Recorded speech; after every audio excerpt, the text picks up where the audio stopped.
Hey gamers, Tony here from the ClassicLeague.com gaming and electronic podcast. I'm back with another iOS app review today, and before I get started, I do want to mention that all of the game footage you see is captured with the iPad 2 using the AverMedia Game Broadcaster HD. Today I am reviewing the game Manos, the Hand of Fate.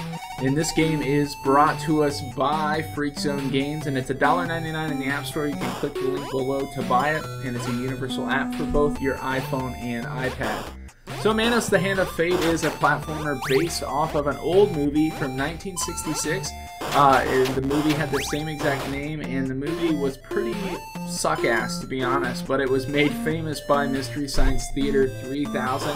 If you don't remember that, that's a show that used to mock a bunch of old movies, and it was really funny. So in Manos, you play as Mike, and him and his family have kind of wandered off in the desert to find a place to stay, and they have wound up at the Haunted Valley Lodge. And so in classic NES retro style, which is just like this game, there's no real awesome story, and you just kind of play as this character named Mike with a gun, and you can jump, and that's about it. So the game is pretty much left and right controls and two buttons, just like the NES, one to jump and one to shoot, and that's pretty much it. So probably just getting off starting with the controls.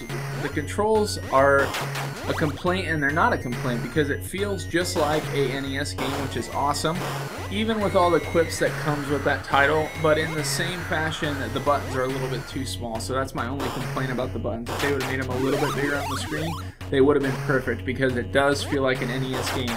Not only does it feel like an NES game, it looks like an NES game. Even the cover art of the app icon, which you can see on the cover art of this video review, it looks like the cover art of an NES game. And the graphics and the sound, it's chiptunes, it's NES style, and I grew up as the NES being my main console when I was a kid. So I'm definitely used to this style of game, and I think that really helps with the review. I look at some of the people in their early 20s reviewing this game who, are maybe on some large commercial sites, and the problem is they're pointing out all the quips that were normal quips with every NES game I've ever played besides a small few, meaning that your character accidentally gets hit when he shouldn't get hit, meaning that the jumps aren't always perfect, and it's really challenging and hard, and Manos kind of follows all those things. It's not an easy game to get through.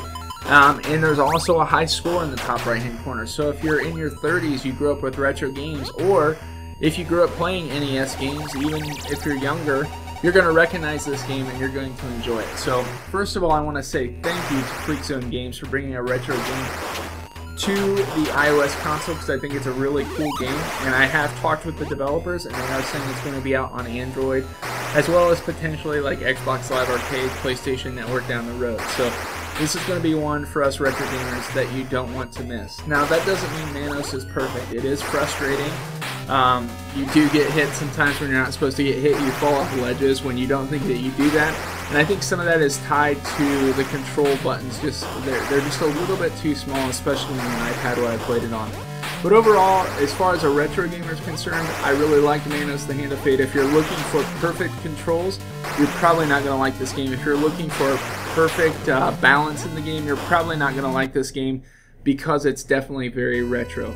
But overall, I really enjoyed this game as a retro gamer. I really am excited to see what this developer comes out with in the future, and I'm going to recommend picking this one up if you're looking for a platformer that's really challenging, that's really random, and that's really retro. If you're not looking for those things, avoid this one. But if you're like me and you grew up in this age, you're going to love this one, and go ahead and pick up Manos, the Hand of Fate today. Make sure you subscribe to us on our YouTube channel, like and favorite this video, and follow us over at G2PO. Once again, Tony from Classic League signing out.